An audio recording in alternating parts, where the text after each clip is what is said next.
Sore itu, hujan turun perlahan di kota Solo.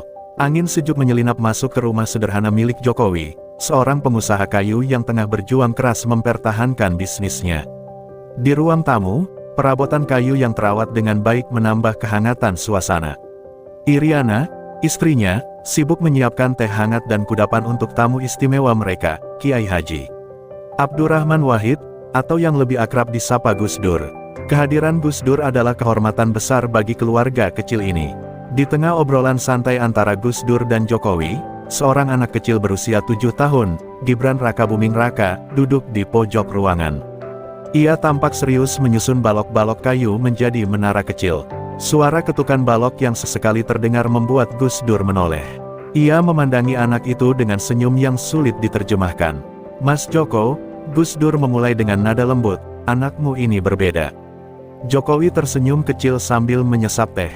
"Biasa saja, Gus. Gibran ini pemalu, suka menyendiri. Mainan kesayangannya saja cuma balok kayu," jawabnya, sambil melirik anaknya yang asyik dengan dunianya sendiri. Namun, Gus Dur tetap memandang Gibran dengan tatapan yang seolah menembus waktu.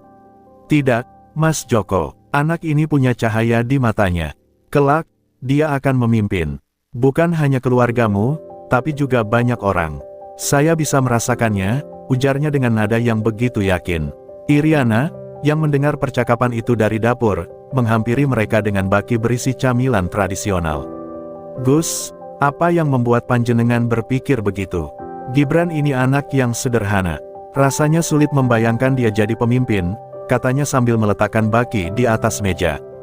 Gus Dur tertawa kecil, khas dengan gaya bicaranya yang penuh guton. "Ibu, banyak pemimpin besar lahir dari kesederhanaan. Anak ini punya cara berpikir yang berbeda. Lihat saja, balok-balok itu. Dia tidak hanya bermain, dia merancang sesuatu. Begitu pula nanti, dia akan merancang masa depan yang tidak hanya untuk dirinya sendiri." Ruangan itu hening sejenak, hanya suara hujan di luar yang terdengar. Jokowi menatap anaknya yang masih fokus pada balok kayunya. Dalam hati, ia ingin percaya pada kata-kata Gus Dur, tapi ia juga tahu bahwa hidup bukanlah dongeng yang selalu berakhir bahagia. Namun, di balik keraguannya, ia menyimpan harapan kecil, mungkin, hanya mungkin, ramalan Gus Dur itu benar adanya.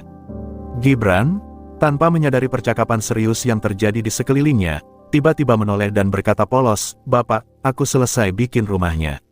"Bagus enggak?" Gus Dur tersenyum lebar. "Bagus sekali, Nak. Suatu hari, kamu akan membangun lebih dari sekadar rumah ini. Kamu akan membangun masa depan untuk banyak orang."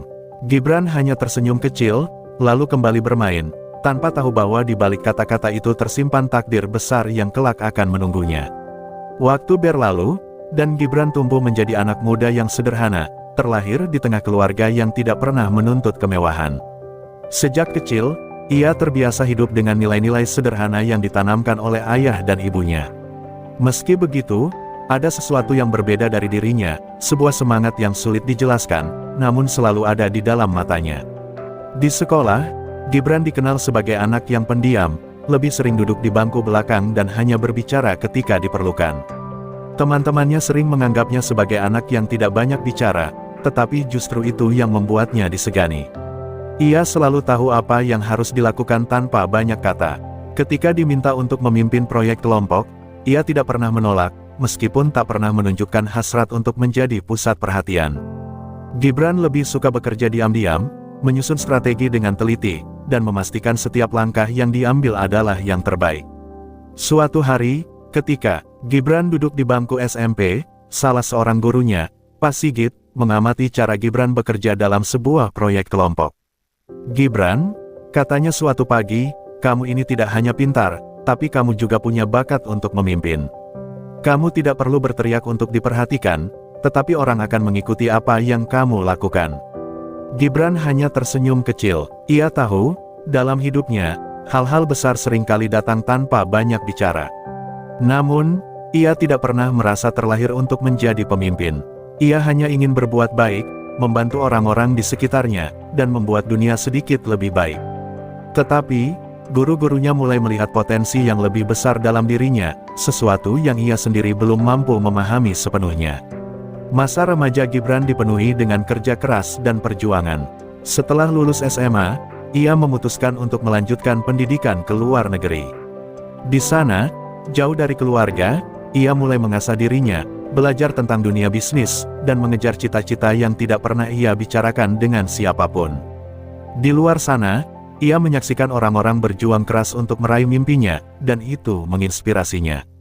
Di setiap kesempatan, Gibran mencoba mengasah kemampuannya, walaupun ia tidak pernah merasa bahwa ini adalah langkah menuju suatu takdir besar. Tahun demi tahun berlalu, dan Gibran akhirnya kembali ke Indonesia. Ia memulai usaha kecil-kecilan, sebuah bisnis catering yang awalnya hanya untuk mengisi waktu luangnya. Namun, dengan kesungguhan dan semangat pantang menyerah, bisnis itu berkembang pesat. Gibran tidak pernah berhenti belajar, dan tidak pernah puas dengan pencapaiannya. Ia terus mencari cara untuk berkembang, bahkan jika itu berarti melangkah keluar dari zona nyaman yang telah ia ciptakan. Namun, di balik kesuksesan itu, ada rasa kosong yang selalu menghantui. Gibran sering bertanya pada dirinya sendiri, apakah inilah yang benar-benar ia inginkan? Apakah hidupnya hanya akan berputar di sekitar dunia bisnis yang tak pernah ia rencanakan sejak awal? Ia merasa ada sesuatu yang lebih besar yang menantinya, sesuatu yang jauh lebih penting dari sekadar menjalani bisnis yang sukses. Suatu malam, setelah pulang dari acara sebuah seminar kewirausahaan, Gibran duduk merenung di teras rumah. Hujan rintik-rintik terdengar di luar, mengingatkannya pada sore itu di tahun 1994, ketika Gus Dur menyebutkan bahwa kelak ia akan memimpin banyak orang. Gibran tersenyum pahit, berpikir apakah ramalan itu hanya sekadar kata-kata bijak yang terucap tanpa arti, atau mungkin itu adalah tanda bahwa takdirnya akan segera tiba. Sebuah perasaan yang tak bisa ia jelaskan mulai tumbuh dalam dirinya, membawa pertanyaan-pertanyaan besar tentang masa depan yang akan ia jalani. Di tengah kebingungannya, Gibran tahu satu hal pasti, apapun yang terjadi, ia harus siap. Entah untuk memimpin bisnisnya lebih besar atau untuk sesuatu yang lebih besar lagi, sesuatu yang hanya dapat ia temui dengan mengikuti panggilan hati, meski jalan yang harus ditempuh tidak akan pernah mudah. Tahun 2020 menjadi titik balik dalam hidup Gibran. Setelah bertahun-tahun mengelola bisnis catering yang sukses, ia mulai merasakan bahwa dunia bisnis bukanlah tempat yang dapat memuaskan keresahan batinnya. Meskipun usahanya terus berkembang, ada rasa kosong yang mengganggu. Sebuah perasaan bahwa ada sesuatu yang lebih penting yang harus ia lakukan, sesuatu yang lebih besar daripada sekadar meraih keuntungan. Ketika ayahnya, Jokowi, yang kini menjabat sebagai presiden, pulang ke Solo untuk kunjungan rutin, Gibran merasakan sebuah panggilan yang kuat dalam dirinya. Ia menyaksikan ayahnya yang semakin dikenal sebagai pemimpin yang rendah hati dan berwibawa, dan ia merasa ingin berkontribusi lebih besar untuk masyarakat. Suatu hari, saat makan malam keluarga, Gibran mengungkapkan keinginan hatinya. "Bapak, aku ingin maju sebagai calon wali kota Solo," ujar Gibran, dengan suara yang lebih tegas dari biasanya. Jokowi menatapnya dengan ekspresi serius. "Kamu yakin, Gibran? Ini bukan hal yang mudah. Kamu harus siap menghadapi banyak tantangan dan cobaan." Gibran mengangguk mantap. "Aku tahu, Pak, tapi aku merasa ini adalah jalan yang harus aku tempuh. Aku ingin melihat Solo berkembang lebih pesat, seperti yang Bapak lakukan untuk Indonesia. Aku ingin memberi kontribusi lebih, tidak hanya di bisnis, tapi juga dalam kehidupan masyarakat." Jokowi menghela napas panjang. Ia tahu ini bukan keputusan yang bisa diambil dengan mudah. "Jika kamu yakin, aku akan mendukungmu. Tetapi ingat, ini bukan hanya tentang jabatan. Ini tentang mengabdi pada masyarakat." Keputusan itu datang dengan konsekuensi besar. Gibran tahu bahwa mencalonkan diri sebagai wali kota Solo berarti ia akan menjadi sorotan publik. Setiap langkahnya akan dinilai, setiap keputusan akan diawasi, dan setiap kritik akan datang tanpa henti. Namun, jauh di dalam hatinya, ia merasakan bahwa ini adalah panggilan yang tidak bisa ia abaikan. Kampanye dimulai, dan meskipun ia memiliki nama besar sebagai anak presiden, Gibran memilih untuk tetap rendah hati dan berfokus pada visi yang ingin ia capai untuk Solo. Ia berbicara tentang kota yang lebih modern, namun tetap mempertahankan nilai-nilai tradisional yang menjadi identitas Solo. Ia berjanji untuk memperbaiki infrastruktur, mendukung UMKM, dan memajukan sektor pariwisata kota itu. Gibran menunjukkan bahwa dirinya bukan hanya seorang pengusaha sukses, tetapi juga seorang pemimpin yang memiliki kepedulian terhadap masyarakat. Namun, meskipun banyak yang mendukungnya, tidak sedikit yang meragukan kemampuannya. Mereka melihatnya hanya sebagai anak presiden yang tidak memiliki pengalaman nyata dalam dunia politik. Tapi Gibran tidak gentar. Ia tahu bahwa rakyat Solo lebih membutuhkan aksi nyata daripada janji kosong. Ia berkeliling kota, berbicara langsung dengan warga, mendengarkan keluh kesah mereka, dan menunjukkan bahwa ia benar-benar peduli. Saat pemilihan tiba, hasilnya mengejutkan banyak pihak. Gibran terpilih sebagai wali kota Solo, bukan karena nama besarnya, tetapi karena kepercayaan yang diberikan rakyat kepada dirinya. Ia berdiri di atas panggung kemenangan, memandang ribuan pendukung yang bersorak. Tangan Gibran terangkat tinggi, dan dalam hatinya, ia mengingat kata-kata Gus Dur yang pernah ia dengar bertahun-tahun lalu, kelak dia akan memimpin banyak orang. Di balik senyumnya yang lebar, ada perasaan campur aduk. Ini adalah awal dari perjalanan yang tak mudah. Namun, Gibran tahu bahwa apa yang ia lakukan bukan hanya untuk dirinya, tetapi untuk semua orang yang percaya padanya. Dalam setiap langkah yang ia ambil sebagai pemimpin, ia ingin memenuhi janji untuk membawa perubahan nyata, menghidupkan kembali harapan yang selama ini terkubur dalam kesederhanaan kota Solo. Hari itu, Gibran duduk di ruang kerjanya, memandangi tumpukan berkas yang harus segera diselesaikan. Sebagai wali kota Solo yang baru terpilih, setiap hari selalu dipenuhi dengan tugas-tugas yang menuntut perhatian penuh. Namun, di balik rutinitas yang melelahkan, ada rasa syukur yang mendalam dalam hatinya. Ia tahu, ini adalah titik awal dari perjalanan panjang yang penuh tantangan. Suatu siang yang panas, setelah menghadiri pertemuan dengan para pejabat daerah, Gibran berjalan menuju sebuah acara peringatan hari lahir Gus Dur yang diadakan di salah satu aula besar di Solo. Ia diundang sebagai tamu kehormatan, sebuah penghormatan besar yang tidak ia duga. Ia tahu betul betapa besar pengaruh Gus Dur dalam perjalanan politik Indonesia, dan pertemuannya dengan Gus Dur beberapa tahun yang lalu, saat masih kecil, terus terngiang di pikirannya. Ketika Gibran tiba di acara tersebut, kerumunan sudah mulai ramai.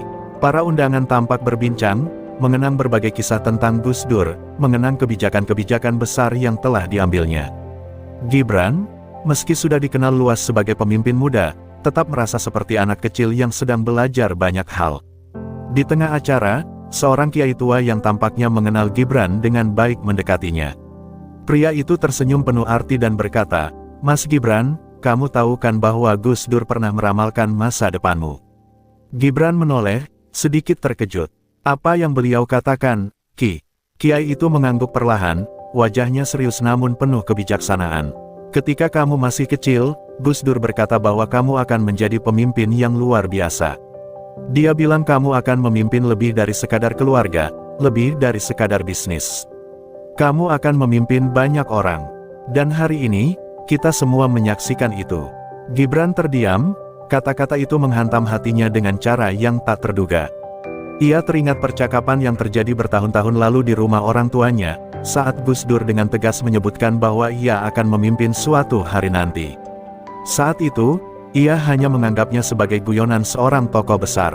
Namun kini, saat ia sudah duduk di posisi yang sangat berbeda, kata-kata itu kembali mengingatkannya akan takdir yang aneh dan luar biasa ini.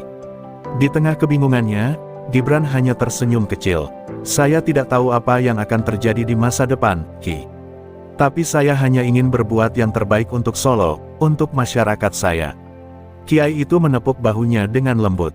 Itulah yang Gus Dur maksudkan, Mas. Pemimpin sejati adalah mereka yang tidak mencari kekuasaan, tetapi justru dipanggil untuk melayani. Kamu sudah ada di jalur itu, tinggal teruskan dengan ikhlas. Gibran merasa ada yang berubah dalam dirinya malam itu. Kata-kata itu meresap dalam hatinya, seolah menguatkan setiap langkah yang sudah ia ambil. Meskipun jalan yang ia tempuh penuh dengan tantangan, kritik dari berbagai pihak, kesulitan dalam menjalankan kebijakan, dan ketegangan politik, ia merasa bahwa ia tidak sendirian. Gus Dur, meskipun sudah tiada, seolah terus mengawasi dan memberikan kekuatan melalui pesan yang tersirat. Saat acara selesai dan Gibran meninggalkan aula, ia merasakan sebuah tanggung jawab yang lebih besar dari sebelumnya. Tanggung jawab untuk terus berjuang bukan hanya untuk keluarga atau dirinya sendiri, tetapi untuk semua orang yang mempercayainya. Ia mulai memahami bahwa apa yang pernah Gus Dur katakan bukan sekadar ramalan, tetapi sebuah pengingat yang harus ia jalani dengan penuh kesungguhan. Sebagai seorang pemimpin, ia harus siap menghadapi segala kemungkinan, dan yang terpenting, ia harus menjaga hati dan niatnya agar tetap murni. Malam itu, Gibran duduk sendirian di teras rumahnya, menatap bintang-bintang yang bersinar terang di langit. Dalam diam, ia berjanji pada dirinya sendiri untuk terus berjalan di jalan ini dengan hati yang tulus, mengikuti langkah-langkah yang telah ditentukan oleh takdir, meski ia belum sepenuhnya mengerti apa yang akan datang selanjutnya. Beberapa bulan setelah pelantikannya sebagai wali kota Solo, Gibran mulai merasakan kenyataan dari setiap kata-kata yang dulu hanya terdengar sebagai ramalan. Setiap harinya, ia dihadapkan pada berbagai permasalahan kota yang kompleks, dari kemacetan, pembangunan infrastruktur, hingga kesejahteraan sosial. Namun, seiring berjalannya waktu, Gibran mulai menemukan caranya sendiri untuk mengatasi tantangan-tantangan itu. Ia tidak memimpin dengan cara yang biasa, melainkan dengan pendekatan yang lebih mendalam, seringkali menengok kembali pada ajaran-ajaran Gus Dur yang selalu mengedepankan toleransi, kebersamaan, dan keadilan. Pada suatu pagi yang cerah, Gibran berjalan menyusuri pasar tradisional kota Solo. Ia tidak datang dengan pengawalan ketat atau kendaraan mewah. Hanya ditemani beberapa staf dan secangkir kopi yang masih panas. Ia ingin merasakan langsung denyut nadi kehidupan masyarakat, berbicara dengan pedagang kecil, dan mendengarkan keluhan mereka tanpa perantara. Di tengah keramaian pasar, seorang pedagang wanita menghampirinya. "Wali kota, terima kasih sudah datang. Kami seringkali merasa dilupakan oleh pemerintah," kata wanita itu, suaranya penuh harapan. Gibran menatap wanita itu, menyadari betapa sulitnya hidup di tengah situasi yang serba terbatas. "Ibu, saya akan pastikan bahwa suara kalian didengar. Tidak ada yang akan kami abaikan. Mari kita bicarakan solusi untuk masalah yang ada," jawabnya, sambil menundukkan kepala hormat. Pada saat itulah Gibran menyadari sesuatu yang selama ini ia pelajari dari ayahnya, bahwa kepemimpinan bukan hanya tentang keputusan besar yang diambil di ruang rapat, tetapi juga tentang perhatian kepada detil-detil kecil yang mempengaruhi kehidupan rakyat sehari-hari. Ia mulai merancang program-program kecil yang berfokus pada pemberdayaan ekonomi warga, memperbaiki fasilitas umum, dan memberikan ruang bagi mereka yang kurang mampu untuk maju. Namun, meski langkah-langkah yang diambil mulai menunjukkan hasil, Gibran tetap menghadapi tantangan politik yang tak pernah ia duga. Beberapa pihak mulai mempertanyakan kapasitasnya sebagai pemimpin muda, apakah ia hanya menjalankan tugasnya karena nama besar keluarganya. Kritikan demi kritikan datang, tak jarang menyasar kehidupan pribadinya, dan ada kalanya ia merasa lelah dengan segala tekanan yang datang. Di saat-saat seperti itu, Gibran teringat kembali pada kata-kata Gus Dur. "Pemimpin sejati bukan yang paling banyak dicintai, tapi yang paling banyak memberi." Kata-kata itu seperti angin yang menyegarkan kembali hatinya. Ia tahu bahwa kepemimpinan yang sejati bukanlah tentang mendapatkan pujian atau menghindari kritik, melainkan tentang melakukan yang terbaik untuk orang-orang yang mempercayainya. Hari demi hari, Gibran semakin matang dalam perannya. Ia belajar banyak dari setiap pertemuan dengan warga, dari setiap keputusan yang ia ambil, dan dari setiap tantangan yang dihadapinya. Namun, lebih dari itu, ia juga belajar untuk tetap rendah hati dan menjaga kepercayaan yang diberikan kepadanya.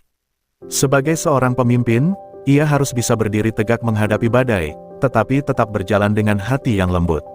Suatu sore, setelah menyelesaikan sebuah pertemuan penting di balai kota, Gibran duduk di ruang kerjanya, memandangi foto Gus Dur yang terpasang di dinding. Tanpa disadari, matanya mulai berkaca-kaca. Ia ingat betul bagaimana Gus Dur dulu dengan percaya diri menyebutkan bahwa suatu hari nanti ia akan memimpin banyak orang. Kini, ramalan itu bukan hanya sebuah kata-kata, tetapi kenyataan yang harus ia jalani dengan penuh tanggung jawab. Gibran tahu bahwa perjalanan ini baru dimulai.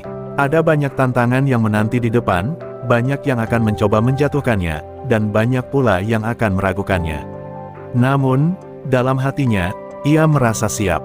Ia tahu bahwa untuk menjadi pemimpin yang baik, ia harus terus belajar, terus mendengarkan, dan yang terpenting, terus berjuang untuk rakyatnya.